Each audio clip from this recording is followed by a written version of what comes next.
بسم اللہ الرحمن الرحیم۔ شادی کے بعد شوہر دبئی چلا گیا تو مجھے رات کو ڈر لگتا۔ میں اپنی کنواری ناند کو اپنے پاس لا لیتی، لیکن جیسے ہی لائٹ بند ہوتی مجھے کچھ ٹھنڈا ٹھنڈا سا محسوس ہوتا۔ ایک رات ڈر کے لائٹ جلائی تو میرے پیروں تلے زمین نکل گئی، کیونکہ میں ہمیشہ جوائنٹ فیملی سسٹم میں رہتی اور بڑے گھر میں رہنے کی عادی تھی۔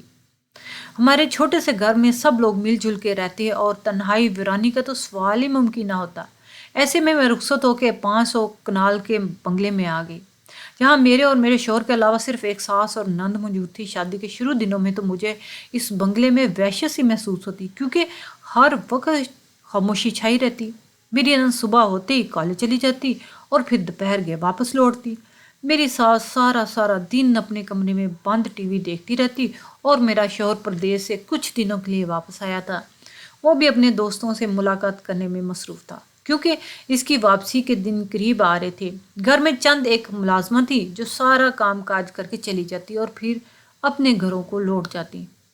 جب میری شادی فراز سے ہوئی نا، تو میرے خاندان والے مجھے خوش قسمت ترین قرار دے رہے تھے، اور میں بھی یہ سوچ کر خوش تھی کہ اب مجھے اتنا شور شرابے سے نجات ملنے والی ہے۔ فراز کی آسٹریلیا میں بہت بہترین نوکری تھی اور وہ یہاں کچھ دنوں کی چھٹیوں پر آیا ہوا تھا۔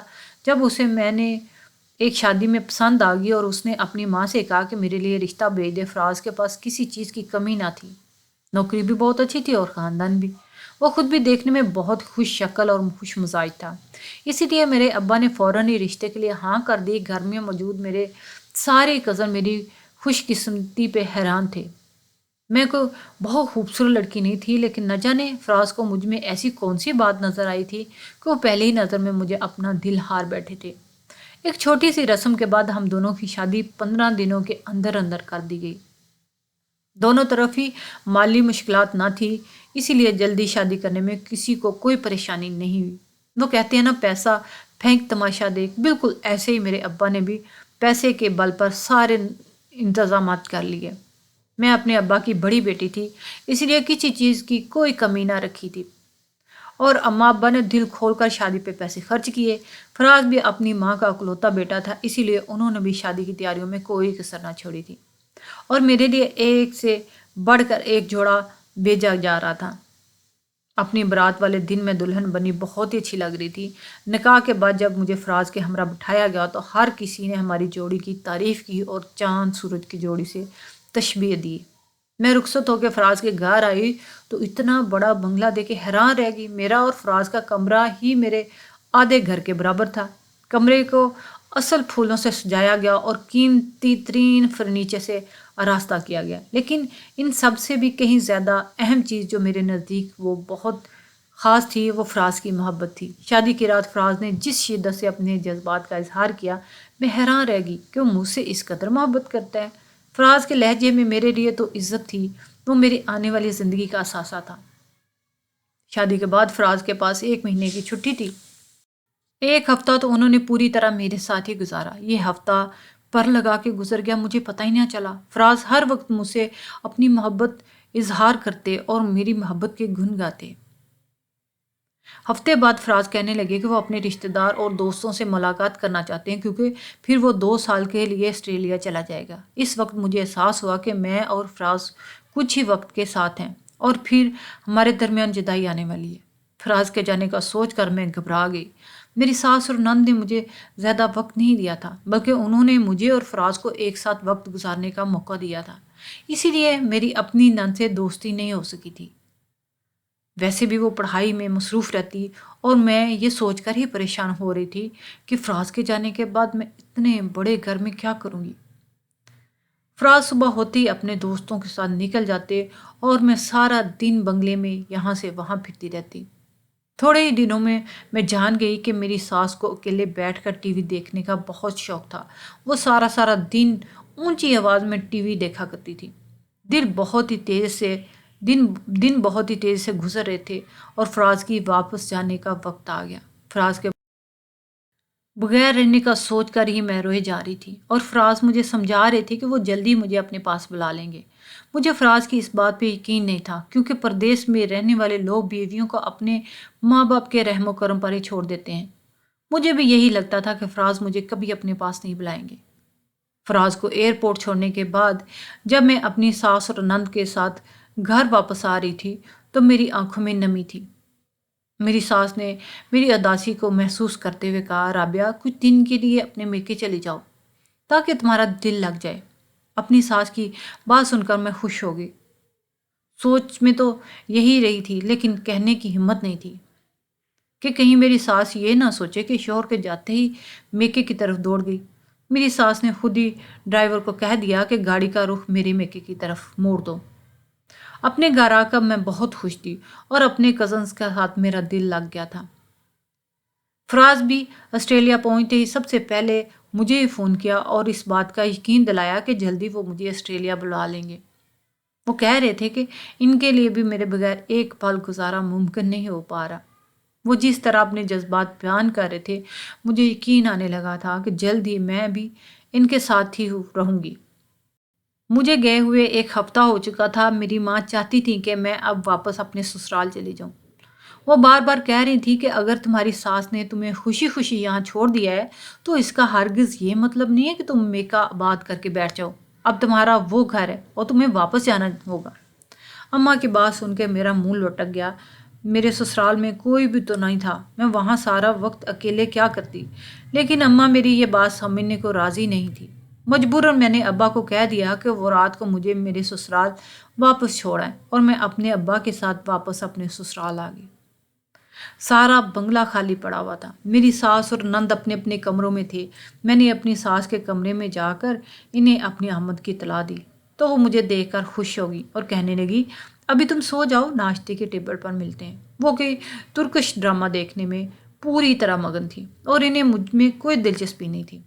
میں ایک نظر ان پر ڈال کر ان کے کمرے سے باہر نکل آئی اور اپنے کمرے میں آ کر بیٹھ گئی۔ لیکن تھوڑی ہی دیر میں میرا دل عجیب سا ہونے لگا۔ گھر میں چھایا سناٹا مجھے وحشت ناک لگ رہا تھا۔ میں پہلی دفعہ رات کے وقت اپنے کمرے میں اکیلی تھی اور آج مجھے پتہ چل رہا تھا کہ مجھے اکیلے پن سے بھی ڈر لگتا تھا۔ میرے میکے میں تو اپنے کمرے میں بیٹھ کر بھی باہر سے آنے والی آوازوں سے جان نہیں چھوٹتی تھی۔ کبھی تایا تائی کا جھگڑا ہو رہا ہوتا تو کبھی چچی ہنس ہنس کر چچا کو دن بھر کے قصے سنا رہی ہوتی۔ وہ آوازیں جو کبھی مجھے پریشان کرتی تھی، آج مجھے انہی آوازوں کی کمی محسوس ہو رہی تھی۔ ایک لڑکی کے لیے اپنا گھر بار چھوڑنا کتنا مشکل ہوتا ہے، اس بات کا اندازہ شاید کوئی مرد کبھی نہیں لگا سکتا۔ میری آنکھوں میں آنسو آ رہے تھے اور مجھے اپنے گھر کی یاد ستانے لگی تھی۔ کچھ دیر تو میں یہاں سے وہاں ٹہل کر خود پر قابو پانے کی کوشش کرنے لگی، لیکن اس کے بعد ایک خوف مجھ پر حاوی ہو گیا اور میرے لیے اپنے کمرے میں رکنا بھی مشکل ہو گیا۔ سردیوں کے دن تھے لیکن خوف کے مارے میرا پورا جسم پسینے میں شرابور ہو گیا۔ مجھے اپنے کمرے کی کھڑکی پر کچھ سائے سے محسوس ہو رہے تھے، جبکہ یہ کھڑکی گھر کے باغیچے میں کھلتی تھی اور اتنی سردی میں تو کوئی رات کے اس پہر باغیچے میں جانے سے رہا۔ میری ساس اور نند تو اپنے اپنے کمروں میں تھے۔ میں فوراً ہی اپنے کمرے سے نکل کر اپنی نند کے دروازے پر پہنچ گئی اور زور زور سے اس کا دروازہ پیٹنے لگی۔ کافی دیر بعد اس نے دروازہ کھولا اور مجھے دیکھ کر حیرت سے پوچھنے لگی، بھابھی آپ کب گھر واپس آئیں؟ میں روتے ہوئے اس کے گلے لگ گئی۔ ہما مجھے اکیلے ڈر لگتا ہے اور میں اکیلے کمرے میں بالکل بھی نہیں سو سکتی۔ تم میرے ساتھ میرے کمرے میں چلو اور وہیں سو جاؤ۔ میری بات سن کر ہما نے حیرت سے سر سے پیر تک میرا جائزہ لیا اور کہنے لگی، بھابھی آپ تو بالکل چھوٹے بچے کی طرح ڈر رہی ہیں۔ کچھ نہیں ہوتا، آپ آرام سے کمرہ بند کر کے سو جائیں۔ میں نے ہما کے آگے منتیں شروع کر دیں کیونکہ مجھے معلوم تھا کہ میں لاکھ کوشش کر لوں لیکن اکیلے کمرے میں کچھ سیکنڈ سے زیادہ وقت نہیں گزار سکوں گی۔ مجبوراً اپنا کمرہ لاک کر کے میرے کمرے میں چلی آئی۔ ہما کے کمرے میں آ جانے سے مجھے ڈھارس مل گئی اور میں سکون سے لائٹ بند کر کے بستر پر لیٹ گئی۔ ہما بھی مجھ سے کچھ دوری پر سونے کے لیے لیٹ چکی تھی۔ اس نے پہلے ہی کہہ دیا تھا کہ میں بہت تھکی ہوئی ہوں، اس لیے رات مجھے تنگ نہ کریے گا۔ اس کے امتحان ہو رہے تھے، وہ سویرے جلدی اٹھتی، اس لیے میرے برابر میں لیٹی اس نے آنکھیں بند کر لی۔ تھوڑی دیر میں مجھے بھی نیند آنے لگی، لیکن اچانک ہی نیند میں مجھے کچھ ٹھنڈا ٹھنڈا سا محسوس ہوا۔ خوف کے مارے میری ریڑھ کی ہڈی تک سن ہو گئی۔ کمرے میں ہیٹر چل رہا تھا اور ایسے میں ٹھنڈک کا احساس کیسے ہو سکتا ہے؟ پہلے میں نے سوچا کہ میں ہما کو آواز دے کر اٹھا دوں، لیکن پھر مجھے عجیب سی شرمندگی محسوس ہونے لگی۔ ہما مجھ سے چھوٹی تھی اور میرے بارے میں کیا سوچتی ہوگی؟ بھابھی اتنی زیادہ ڈرپوک ہیں کہ مجھے اپنے ساتھ سلانے کے باوجود بھی ڈاری ہیں۔ خفت کے احساس میں نے ہما کو آواز نہ دی بلکہ اپنی جگہ پر ہی خاموشی لیٹی رہی۔ جتنی دعائیں آیات مجھے یاد تھی میں نے سب پڑھ ڈالی، اور اس کے بعد نہ جانے کب مجھے نیند آ گئی۔ صبح میری آنکھ کھلی تو ہما صوفے پر بیٹھی پڑھائی کر رہی تھی اور دن چڑھ چکا تھا۔ مجھے جگتا ہوا دیکھ کر ہما کہنے لگی کہ بھابھی، اب اگر آپ کو ڈر نہ لگ رہا ہو تو میں اپنے کمرے سے چلی جاؤں؟ میں نے شرمندگی سے مسکراتے ہوئے کہا، ہاں چلی جاؤ، لیکن ہر رات اسی طرح میرے کمرے میں آ کر سو جانا۔ ہما نے ایک افسوس بھری نظر مجھ پر ڈالی اور کمرے سے چلی گئی۔ دن میں فراز کا فون آیا تو میں نے اسے بتایا کہ رات کو میں خوف کے مارے پریشان تھی۔ میری بات سن کر وہ زور زور سے ہنستے ہوئے کہنے لگے کہ ہم سالوں سے اس بنگلے میں آباد ہیں، اسی لیے فکر کی کوئی بات نہیں۔ تھوڑی دیر بعد وہ مجھ سے پیاری بھری باتیں کرنے لگے۔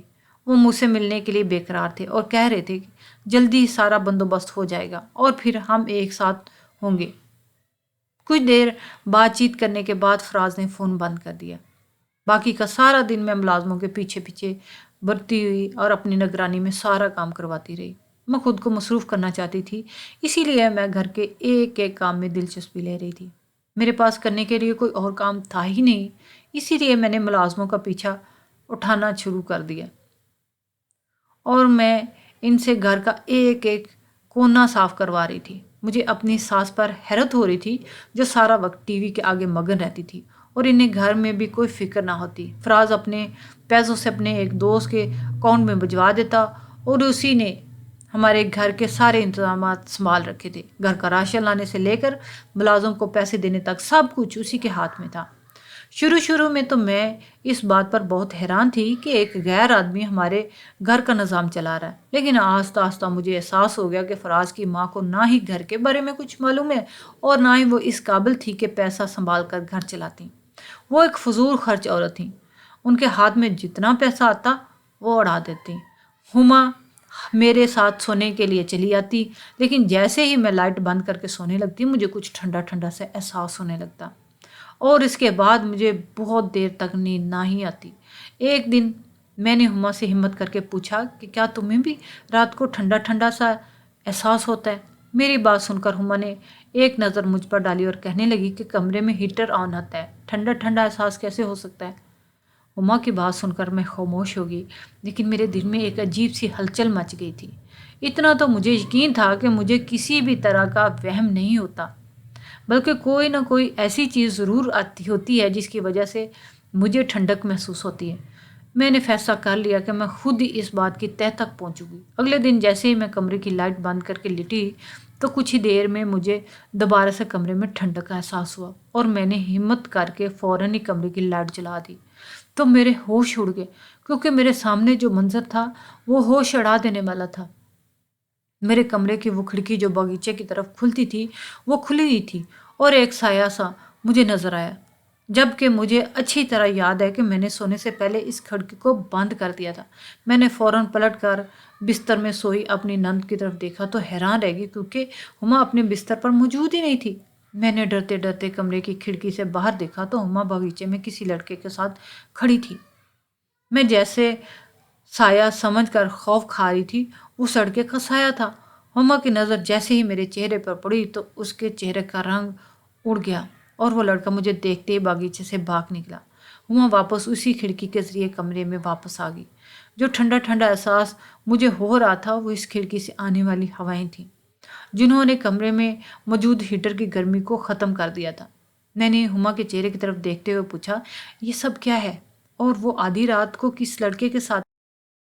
ہما روتے ہوئے بتانے لگی کہ وہ شایان ہے، وہ شایان سے محبت کرتی ہے اور شایان اس کا پھوپھا کا بیٹا ہے۔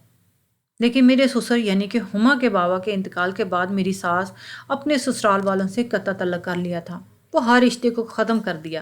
لیکن ہما اور شایان بچپن ہی سے ایک دوسرے کو پسند کرتے تھے، اس لیے وہ دونوں اس قطع تعلق کو برداشت نہ کر سکے اور چھپ کر ملاقاتیں کرنے لگے۔ ہما اور شایان اپنی زندگی ایک دوسرے کے ساتھ گزارنا چاہتے تھے، لیکن وہ بڑوں کے فیصلوں کی بھیت چڑھ چکے تھے۔ ہما کہہ رہی تھی کہ وہ کچھ وقت پہلے میری ساس کو ہما کی محبت کے بارے میں علم ہو گیا تھا۔ انہوں نے ہما کو سختی سے منع کر دیا کہ وہ کبھی شایان کی شکل بھی نہیں دیکھے گی جب فراز ملک سے باہر نہیں گئے تھے۔ جب میری ساس کے حالات بھی اپنے خاندان والوں جیسے ہی تھے، وہ بھی سب کی طرح ایک عام سی مڈل کلاس عورت تھی۔ پھر ہما کے والد کا انتقال ہو گیا تو ان کے حالات اور بھی خراب ہو گئے۔ مشکل وقت میں میرے سسر نے گھر والوں نے نہ ہی میری ساس کا ساتھ دیا اور نہ ہی فراز اور ہما پر کسی نے رحم کھایا کہ وہ دونوں یتیم بچوں کو کس قدر مشکل زندگی سے گزار رہے ہیں۔ میری ساس نے لوگوں کے گھروں میں کام کاج کیا اور فراز ایک ایک وقت میں دونوں نوکریاں کرتے۔ فراز نے دن رات محنت کی، نوکریوں کے ساتھ اپنی تعلیم بھی جاری رکھی۔ قسمت نے پلٹا کھایا اور فراز کا ایڈمیشن آسٹریلیا کی ایک یونیورسٹی میں اسکالرشپ پر ہو گیا۔ فراز کی محنت اور لگن کو دیکھتے ہوئے فراز کی یونیورسٹی نے سارا خرچہ اٹھایا تو میری ساس نے بھی فراز کو نہ روکا اور ہمت کر کے انہیں باہر بھیج دیا۔ فراز نے آسٹریلیا میں پڑھائی کے ساتھ ساتھ چھوٹی ہوتی نوکریاں بھی شروع کر لیں اور وہیں سے میرے سسرال کے حالات بدلنا شروع ہو گئے۔ لیکن رشتوں کو لے کر وہ تلخی میری ساس کے دل میں پیدا ہوگی، وہ کبھی نہیں مٹ سکتی تھی۔ انہوں نے خود کو ہر شے سے دور کر لیا تھا اور کمرے کی حد تک محدود ہو گئی تھی۔ وہ اپنا سارا وقت ٹی وی دیکھنے میں ہی گزار دیتی۔ فراز کی ڈگری مکمل ہوتی تو ان کی آسٹریلیا میں بہت اچھی نوکری لگی اور میری ساس نے بھی انہیں یہ سوچ کر واپس نہیں بلایا کہ یہاں ان کے لیے کچھ نہیں رکھا۔ جو فراز کے ددیال کے رشتہ دار تھے وہ بھی پیسہ دے کر واپس آ گئے، لیکن میری ساس نے کسی کو دوبارہ اپنی زندگی میں آنے کی اجازت نہ دی۔ میری ساس اپنے بیٹے اور بیٹی کے ساتھ بہت خوش تھی اور انہوں نے اب کسی کے سہارے کی ضرورت نہیں تھی۔ لیکن ان سب میں شایان اور ہما کا رشتہ مٹی میں مل گیا۔ ہما نے مجھے ہر ایک چھوٹی سے چھوٹی بات بتائی، وہ بھی میرے پاس بیٹھی رو رہی تھی کیونکہ اس کے لیے شایان کے بغیر زندگی گزارنا بہت مشکل تھا۔ لیکن میری ساس کسی صورت اس کی اور شایان کی شادی نہیں کرنا چاہتی تھی۔ فراز کو ہما اور شایان کے تعلقات کے بارے میں کچھ علم نہیں تھا۔ یہ سن کر میں نے ہما سے کہا کہ تم پریشان نہ ہو، میں فراز سے بات کروں گی۔ وہ ایک پڑھے لکھے اور سمجھدار انسان ہے اور مجھے یقین ہے کہ وہ ضرور تمہارا ساتھ دیں گے، کیونکہ ماضی کی باتوں کو لے کر مستقبل کے فیصلے نہیں کیے جا سکتے۔ میں نے ہما کو مطمئن کیا اور ہم دونوں سونے کے لیے لیٹ گئے۔ مجھے فراز کے فون کا انتظار تھا۔ میں چاہتی تھی کہ اس کی بہن اپنی زندگی میں وہ تمام خوشیاں دیکھے جن سے وہ اپنے باپ کے نہ ہونے کی وجہ سے محروم رہ گئی تھی۔ اگلے دن میں نے فراز کو فون کر کے ساری حقیقت بتا دی، جسے سن کر وہ حیران رہ گئی کیونکہ ہما نے کبھی ان سے اس بارے میں کوئی بات نہیں کی تھی۔ فراز نے مجھے بتایا کہ شایان بہت ہی اچھا اور نیک لڑکا ہے۔ فراز جب بھی پاکستان واپس آتے ہیں وہ ان سے ملنے کے لیے ضرور آتا ہے اور ماضی کی کسی بات کا ذکر ہمارے درمیان نہیں ہوتا۔ ضروری نہیں کہ ماں باپ کی غلطیوں کا بوجھ ان کی اولاد کو ہی اٹھانا پڑے۔ اگر شایان اور ہما ایک دوسرے سے محبت کرتے ہیں تو اس رشتے میں کوئی قباحت نہیں۔ شایان ایک محنتی اور خوددار لڑکا اور ہما کو یقیناً خوش رکھے گا۔ فراز کی بات سن کر میں خوش ہوگی۔ انہوں نے واقعی ایک پڑھے لکھے اور سمجھدار بھائی ہونے کا ثبوت دیا۔ وہ کہہ رہے تھے کہ میری ماں کو لوگوں کے رویوں اور لہجوں کا بہت زیادہ تلخ بنا دیا ہے، لیکن وہ اندر سے بہت ہی نرم دل رکھنے والی ہیں، اسی لیے وہ خود اپنی ماں سے بات کریں گے۔ اس کی ماں کبھی اپنے بچوں کی خوشیوں کے خلاف نہیں جاتی۔ کچھ دنوں بعد فراز نے اپنی ماں کو شایان اور ہما کے رشتے کے لیے منا لیا اور ہما نے مجھے اکیلے کمرے میں سونا بھی سکھا دیا۔ شایان 2 سال بعد واپس آنے والے تھے۔ وہ 6 مہینے میں ہی پلٹ کر واپس آ گئے اور انہوں نے اپنے ہاتھوں سے ہما کی دھوم دھام سے شادی کی۔ وہ میرا اور اماں کا ویزا ساتھ ہی لے کر آئے تھے اور اب ہم تینوں ایک ساتھ جہاز میں بیٹھے آسٹریلیا کے لیے اڑان بھر رہے تھے۔ کبھی کبھی میں سوچتی ہوں کہ نہ جانے میں نے کون سی نیکی کی تھی جو فراز میری زندگی کا حصہ بن گیا۔ وہ ایک پڑھا لکھا اور قابل انسان تھے جن کو رشتوں کا احترام کرنا آتا تھا۔ میرے لیے مال و دولت اور پیسے سے کہیں زیادہ اہم یہی بات تھی کہ فراز کو رشتے نبھانے آتے تھے۔ زندگی بہت چھوٹی سی ہے۔ ماضی کی باتوں کو لے کر حال اور مستقبل کے فیصلے کرنا انسان کی بیوقوفی ہے۔ جو کچھ بڑوں نے کر دیا ان کو بچوں میں منتقل کرنا ایک صفا کانہ عمل ہے جس سے رشتے ہمیشہ کے لیے ختم ہو جاتے ہیں۔ اپنے بچوں کو رشتوں کا احساس کرانا سکھائیے اور رشتوں کو نبھاتے رہیے۔ مجھے بھی ہر شے کا احساس اسی وقت ہوا جب میں اپنی جوائنٹ فیملی سے نکل کر ایک بڑے سے بنگلے میں تنہا ہو گئی۔